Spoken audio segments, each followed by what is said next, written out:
देवेंद्र फडणवीस यांनी सभागृहामध्ये जे वक्तव्य केलं त्यामध्ये तथ्य आहे की मी त्यांच्याशी संपर्कात होतो.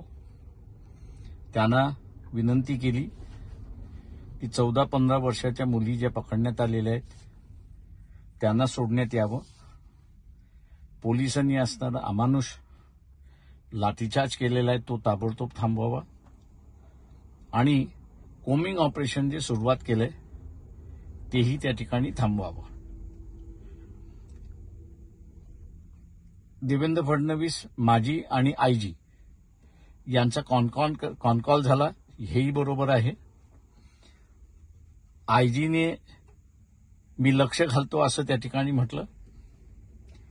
आज जे देवेंद्र फडणवीस यांनी वक्तव्य केलं की आयजी आणि एसपीने सांगितलं की कोमिंग ऑपरेशन झालेलं नाही.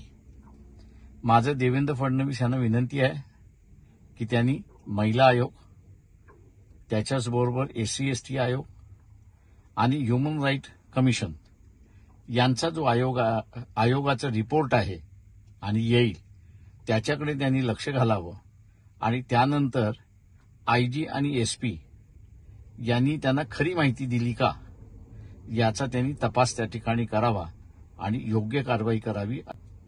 कोमिंग ऑपरेशनमध्ये काही जणांची घरं तोडण्यात आलेली आहेत. घरात घुसून मारण्यात आलेला आहे.